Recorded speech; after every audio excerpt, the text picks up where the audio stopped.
Chapter 4. Over the next few days, they documented the gradual changes happening inside the tablet. It was as if a city was harvesting itself to build new roads and buildings, as some boxes and lines shrank and faded while others grew. A week into this process, they noticed that the glass on the front was also self-mending. The cracks shrank and eventually disappeared entirely. "Can't we help it somehow? Feed it some parts or something?" she asked, greedy for something to happen. Simon told her he did not think it worked that way.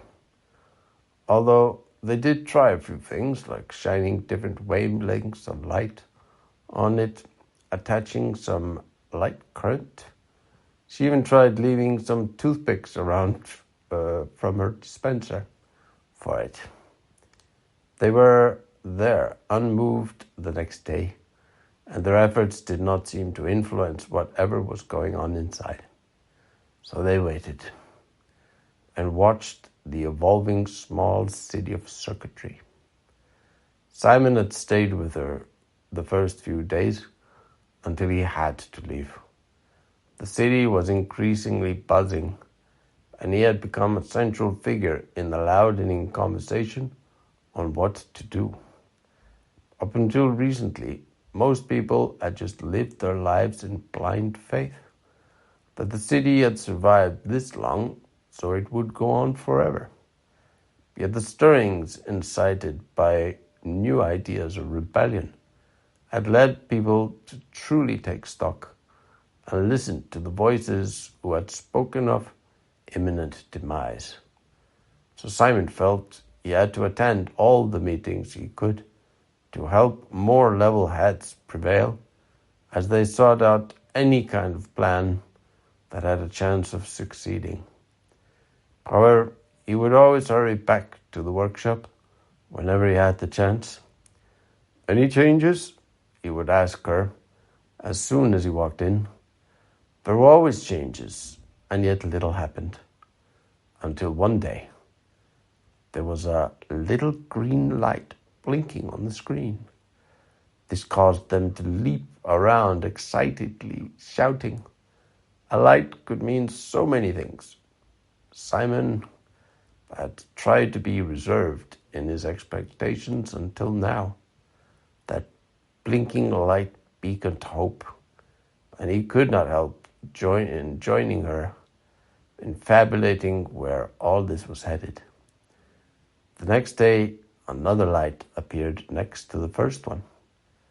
Third day, another, and then another. A week later, there were 7 dots blinking on the now smooth, repaired screen. The next day, though, when she woke up to find the lights had gone, she felt the blood empty out of her fingers, and worried tingles made her afraid to touch the tablet. She needed to image it. Something might have gone wrong. "Oh, no," she whispered and leaned in to pick it up. At the slightest touch, the lights returned with a rush of relief to her. However, now they were not simple dots, but what looked like some kind of text. Wide-eyed, she ran a finger over it. When she did, it changed and more text appeared. She touched that, and the tablet lit up the darkish room as text flooded the screen. She finally had the wherewithal to turn on the camera so she could record what was happening, and then tried touching the tablet again, only this time to no effect. The text just kept flowing over the screen as she fell into a trance staring at the alien symbols. This was how Simon found her when he returned. There had been a big meeting, the biggest one yet, where the loudest group calling for action had demanded that there be a vote on whether to march up to the upper levels and overthrow the uppers or not. I convinced them to postpone the vote until tomorrow so they can calm down a bit, he said before noticing her wide-eyed gaze. What is it? He asked. She gave him the details on how the tablet had come alive. He was not as excited as she had hoped he would be, guessing that the meeting was on his mind. Do you really need to be there? Can't you just let them be and stay with me tomorrow? She asked, hoping he would go over the text from the tablet with her. Nothing seemed more important. He looked at her sternly and said, I would want nothing more, but you would not be so aloof if you heard the rageful shoutings in the meetings. People are calling for violence and radical change. And I heard your words from many mouths tonight. People want to challenge the uppers' rule, something they would have never thought to do before you joined us here down below. There was no accusation in his voice, but she took it that way. I don't see how this is my fault, that they can't think for themselves. Stupid lords should solve their own problems. She started and stopped, seeing the disappointment in his face. She stayed staring at him defiantly, though, until he shook his head and left, saying that he had to go to another meeting, that he would be back in the morning. After he left, she returned to the tablet, which was still rolling through the unreadable text. Not having any concentration and feeling shameful, for a moment there she had channeled her mother's disdain. The next day she got up hoping Simon would already be back so she could apologize, but he was not. So she went over to the tablet. It was blank except for one line of text. Reboot complete, new user detected, set up profile, ? She stared at it. All worry faded from her mind as she read the words, now in the city language. She slid her fingers over the text. Nothing happened. She tried again with the same result. She hummed out loud. How do you work? She said to the tablet, wondering if some interface was missing. Why touching the screen did nothing this time. How do I tell you? Yes, set up new profile. The text winked out shortly to be replaced by, Hello, my name is Elise. I will guide you through the setup process. It seemed to know when she finished reading as the text was immediately replaced by, Pick me up. She picked it up. A few hesitant breaths later, the screen showed, Great, biometric scan complete. And then, would you like me to scan for local networks? She stood still for a moment, thinking what that could mean. Then in a whisper said, Yes? Scanning, with dots counting off down the screen. When it reaches the bottom, it says, Scan complete. And when that disappeared, it showed what turned out to be a menu of things she could do. She first chose status. It showed some variables and visuals. One was chi remaining, with a 0.0042 in red colors beside it. Another was data recovery, followed by 11.35% in blue. There were many other numbers. She figured she would study them later.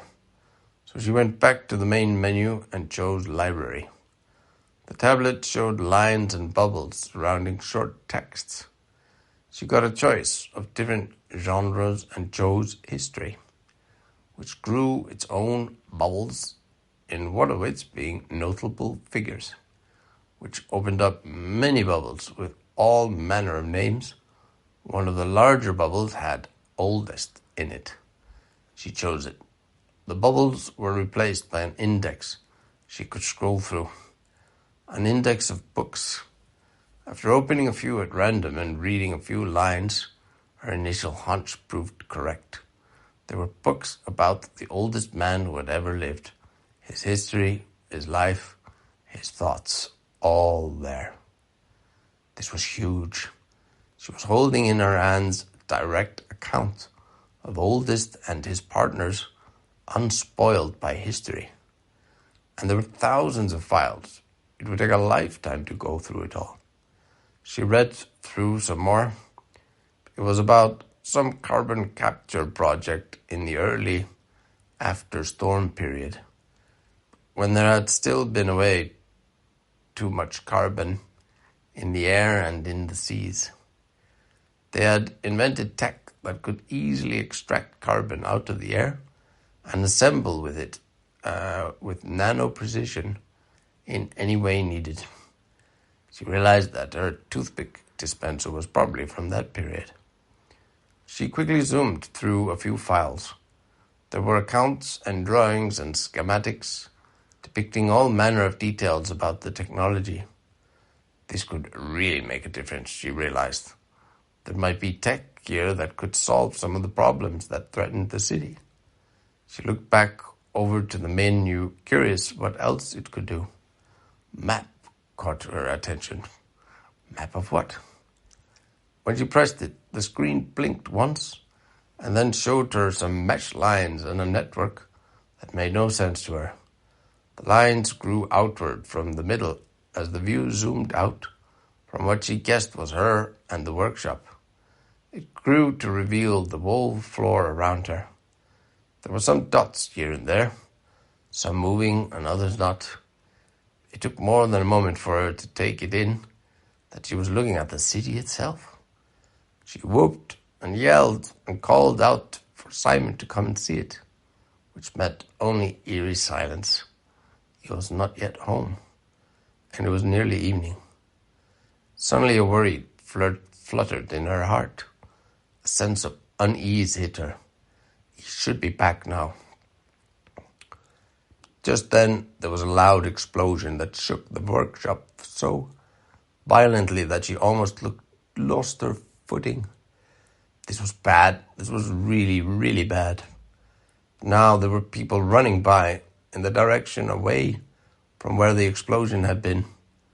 They were covered in soot, and she saw spots of what looked like blood on many of them. She thought about going outside to ask what was going on, but another explosion went off, this time even closer. She lost her footing and fell to the floor. When she got up, she saw broken glass on the floors and junk from the shelves strewn all over the floors. She remembered the tablet and saw that it was not where she had left it. It had fallen on the floor and lay surrounded by glass. Had it broken? She brushed over and gently turned it over. It was unbroken and still showing the map. Only now there was a light blue flashing dot on the top of the screen, with her as the green dot on the bottom, with a thin green line marking a path from where she was to the blue dot. What is this? She wondered out loud. In response, the tablet showed Simon next to the blue dot. She was dumbstruck. How did the tablet know to show her where Simon was? She put that aside for now. Her friend was out there and might need her. She sprung into action, grabbing things she might need in a bag, and stuffed the tablet inside her jacket. Opening the door, she was met with a horrific sight. There were people lying in the streets, unmoving. Ash covered the streets as out-of-control fires were burning, spread out all over the neighborhood. She felt her body tighten as panic threatened to take over, but she overcame it and set off to find her friend. She met a few people on the way. They all looked in shock and did not even look at her as she hurried where the tablet guided her.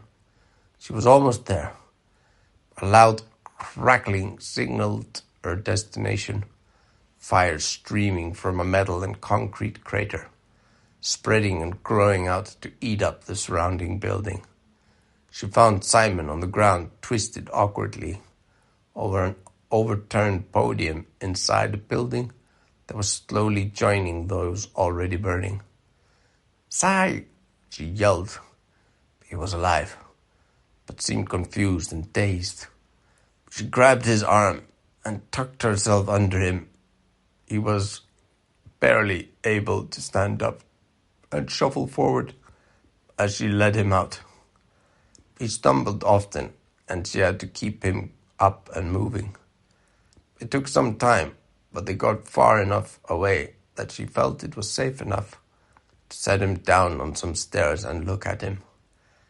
He was weaving around, mumbling something. Blood streaming from his head, and bruises covered every visible part of his body. He seemed to recognize her, but was unable to focus on her and speak clearly. "You have a concussion," she told him as she got out a medkit she had grabbed on the way out. A few moments later, she had him bandaged up and they managed to shuffle back to the workshop.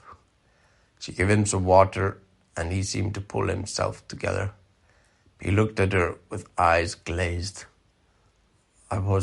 He started, but had trouble putting the words together through the concussion and emotions that were clearly flaming within him.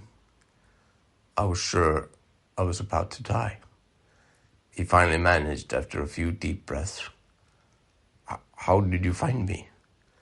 She told him about the tablet and how the map had shown her the way to him. He listened and took a moment to take it in. She got out the tablet, which was now showing the menu as it had before.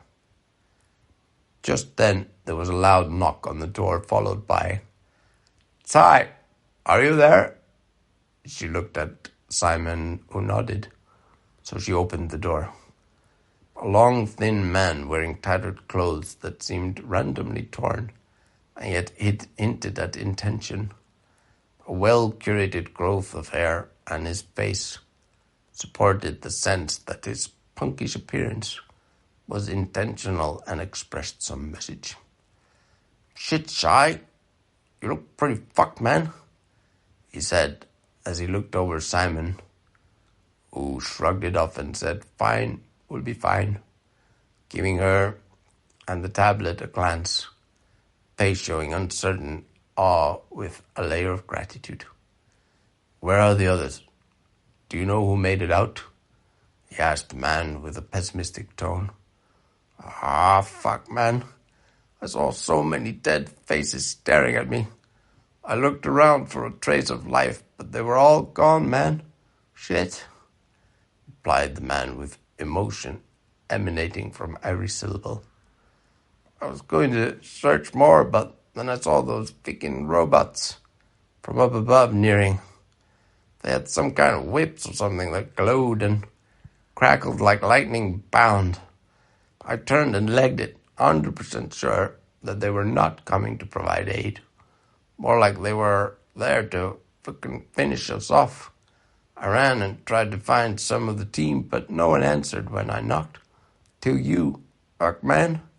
They're fucking killing us, man. How the fuck?" said the man, waving his hands as he stomped around. Simon seemed to be thinking, clearly shocked by the man's words. "I'm going down. Only place we can run to are the deep tunnels in the roots now. And we were so fucked. They fucking bombed the life out of us. And now they send in the Pol Pots to round up anyone still standing. No freaking way, man. I'm not gonna let them catch me. There's bound to be a one-way fucking ticket, man," the man went on as he paced around the room nervously. "They must have had a spy amongst us. How else could they have known exactly where and when to hit us?" he said finally, seeming to notice her sitting on a couch over by the wall. His gaze made her feel very uncomfortable as he was critiquing her very being. "Is this her?" the man said to Simon. Then, without waiting for an answer, I hope you're worth it. Si bet everything on you, so I hope you make it fucking count. And then he stood by the door, a hand on the handle. They will be here soon. I just fucking know it. You better not be here when they arrive. We stand a better chance apart. Try to make it down to the roots. And with that he was gone. She sat for a moment, silent, then got up as Simon began moving around the workshop, throwing stuff in a bag. What do we do? She asked pleadingly. What did he mean about me? Simon handed her a bag and started filling another one with everything from the fridge. Honestly, I don't know. There are only so many ways down to the roots. I really don't like our chances, and we cannot take risks with you and that thing, he said, nodding at where she had hid the tablet. She had made sure to hide it well when that man had come in feeling protective of the mystery in it. They already knew where you come from. Someone figured it out from the stories you told people. So I told them that you were the most important person of us all. The one who could take back control of the city and make things right. Once you were a bit older, that is. The right people joined in at the right time, so it was decided to keep you safe. She had not realized that her life had been discussed and decided upon in this manner. The tablet vibrated in her jacket, the shaking by her ribs startling her visibly. Simon had been looking and noticed. What is it? He asked. I don't know. It has never done that before, she replied, and pulled out the tablet. It was showing the network map with them two at the bottom, surrounded by the outline of the workshop with a green line, showing the way off the edge of the tablet towards the lift. I think it has a way out for us, she said with optimism in her voice. Simon came over and looked at the map and then at her. Looks like it, he said, frowning slightly. Can you ask it where it is leading us? Before she could respond, the map began moving. It showed how the path would lead them to a service elevator and down to the ground level, around the skyscraper they were in towards the skylift, and then through the plaza where the lower neighborhoods, straight to the old skylift loading area, where the path then led into the skylift. What? She exclaimed. Into the skylift? And what? Up? She said, incredulously confused. Maybe it's outdated, said Simon. Thinks the lifts are still active. It did let me into a closed area before. Maybe I can turn on the skylift, she said. Opening closed hatches is not the same as reactivating centuries-dead elevators to the stars, said Simon. The map went blank, then the text appeared. I can turn on the lifts, but once on, the others will be able to use them as well. So once you reach the station above, you will have to use the shipment catapult on an eastern orbit to the next station, where they cannot follow without breaking into the framework. So it will buy you a day or two at least. And then from there, you will need to launch again east towards the World Ladder City, where you can find a ride off planet. They looked at each other, both mouths agape. What is happening? What is this thing? Said Simon. The tablet responded with green text, spreading out, spelling out. The short of it is that my name is Elise, and you can think of me as the ghost in the machine. I am what remains of a woman who lived and breathed more than 4 centuries ago, during the Age of Wonders, when the spacers built the stations and the cities. For reasons too complicated to get into in the here and now, I became imbued into this thing, like a genie in a bottle, if you prefer. I would tell you more, but I only have very little chi left in me. Once that is done, I die. Also, there are agents searching for you, so you need to go now. They paused for a moment, trying to take in what had just happened. Right now, flashed on the screen, before returning to the map again. This spurred them into action. They grabbed their things and went out the door. Simon had a little limp, but was able to keep up with her as they followed the directions of the tablet. When they got down to the ground floor and left the skyscraper, the outside air was eerily still and cold. Their breath hung in the air as they moved on, leaving dark grey tracks in the white ground. There was smoke flowing up from many places in the city, fire burning where the fighting had spread. They walked past some buildings that bore the marks of violent explosions. You could tell the dead from the dying by the buildup of snow on the bodies. The warmth from the fading life force melted the feathery snowflakes off of those who were still breathing, while the dead accumulated a white shroud. She felt tears leaving ice-cold tracks down her cheeks, horrified by the atrocity and the fear that was chasing them. No time to stop and help, they had to escape. They reached the open gates to the area of the skylift, where centuries past the cargo set for transit had been stored. Halfway through the large empty area, they heard metallic footsteps of the Pobots echoing through the otherwise silent night. They were nearing. She looked at Simon, who had stopped and turned towards the gates they had just passed through. He handed her his backpack and took out some device from another bag. You go on. I will be all right. You need to put this down to stall them, he said, indicating the device. She was going to protest, but he gave her a firm look and said, You go get the lift ready. Go. She obeyed, walking slowly backwards, only turning around to run on as he went back towards the gates.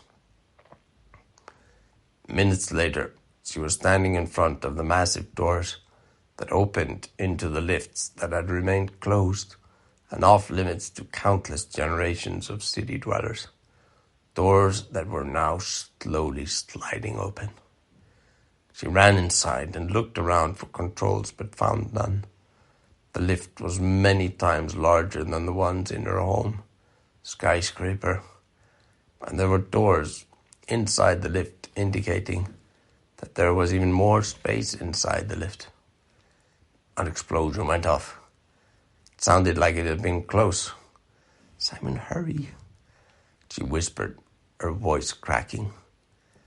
Then the lift door started to close again. Oh, no, no, no, no, no, she said, hitting the walls next to the door, trying to stop them from closing. She took out the tablet and cried, Stop the door. Wait for Simon. Please wait. The tablet was showing the menu as it had when it first came alive, with no indication that it had hurt her. The door was halfway down when she saw Simon limping around the corner. She tried to hold the door open, but it kept crawling down uncaring. Nothing she could do. He would not make it. She yelled for him to hurry, and then look out! And she saw a Pobot rounding the corner after him, electric whip flowing through the air and striking her friend, convulsing to the ground as the lift door closed and shut. No, leave him alone, she shouted, and banged on the door till her fists were too sore. She stopped and tried to listen. A grinding clank repeated 3 times, followed by a rhythmic clicking, and then suddenly she felt herself grow heavy. The lift was moving upwards. She fell to her knees, leaning on the door, crying. They had him, her only true friend, and there was nothing she could do. She woke up some time later, still on the floor by the door. She had cried herself to sleep, utter exhaustion taking over. Now she felt numb, her mind blank and uncaring that she had managed to escape. It was only when she really needed to pee that she finally got up from the floor and walked into the lift in search of a bathroom. The doors turned out to lead to fully furnished bedrooms that all seemed to be in mint condition, despite not having been used for centuries. A mystery for another time, she thought, as she went and relieved herself in one of the room's bathroom. She then lay on the bed and fell asleep again. Her dreams were troubling. All of them faded from memory except the last one. There she had dreamt that when she arrived at the station, her mother was waiting for her with a posse of menacing pobots. They grabbed her and bound her with extravagant laced silks and forced her to her knees in front of her mother. "You little shit," spat her mother disdainfully. "I should have never made you. You think yourself clever? Well, let's see how clever you are feel watching your friend die." And then ordered the pobots to disassemble Simon. The dream ended before it got too gruesome, however. It was enough to leave her thoroughly disturbed and unable to sleep anymore. So she got up and walked into the main area of the lift. The elevator door was now transparent, giving passengers a view that showed the whole planet splayed out before them, the curvature of the world growing increasingly clear. She walked hesitantly closer and looked down. There she saw the city far below. There was still a lot of smoke pluming from the fires that were eating up the city. She felt herself beginning to sob again.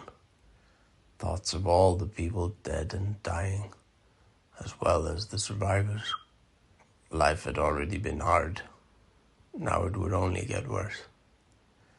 She got out the tablet and sat down in the room she had chosen for herself. "Are you there?" She tried, but was only met by the starting menu screen.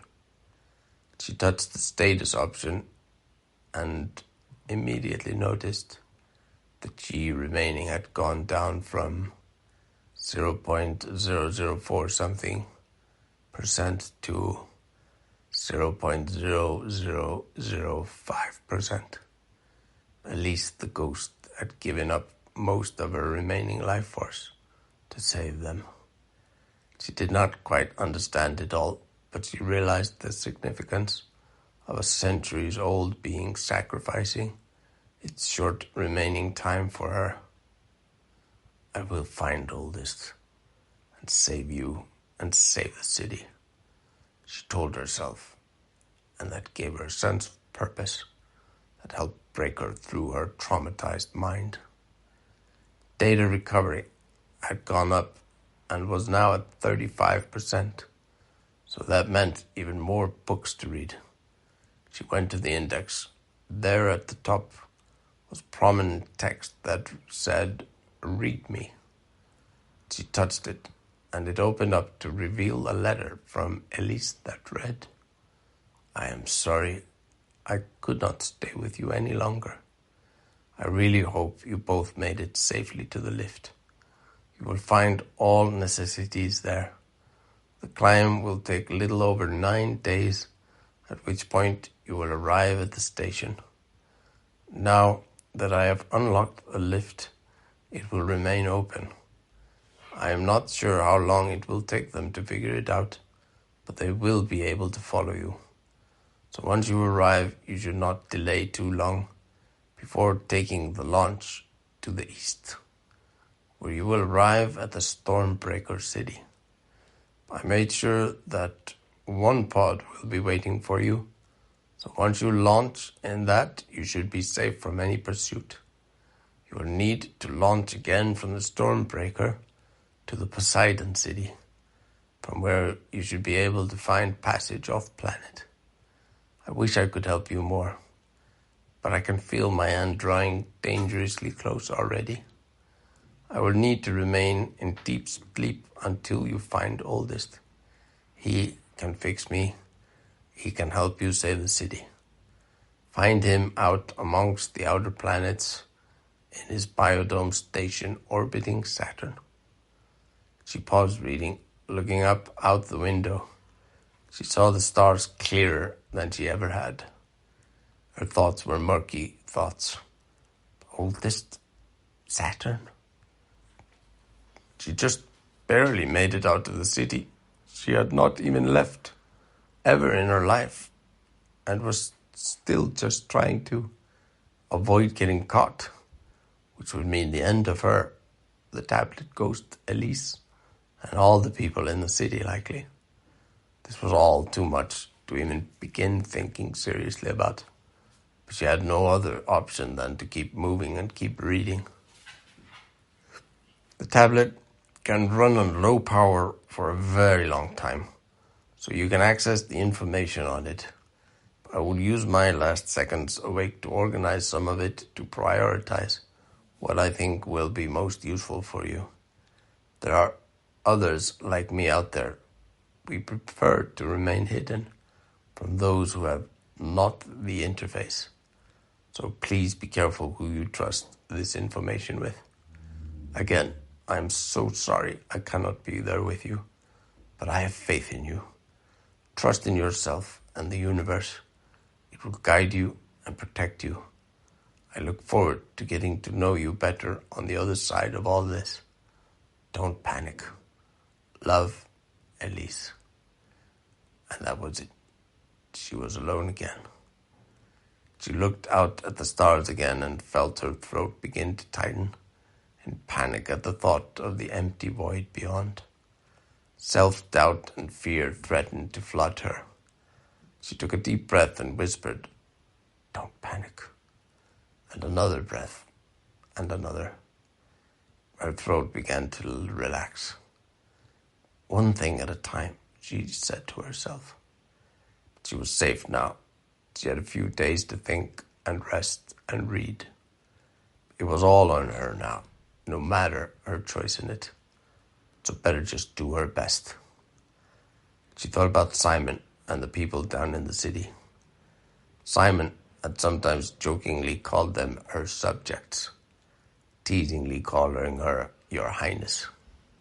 She felt it now, a sense of responsibility. It had been ridiculous before when spoken in the context of her having authority and privileges she never asked for. Now, though, she was the only hope for all of those people. I will save them, she affirmed to herself. Her mind then shifted to the source of the problem. Her mother and the uppers, living their extravagant, unsustainable lives. All their time wasted on meaningless competitions on who could seem the most bored by the greatest luxuries. She did not know how she would deal with them and their chokehold over the city. Find a way to stop them before they ran them all off a cliff.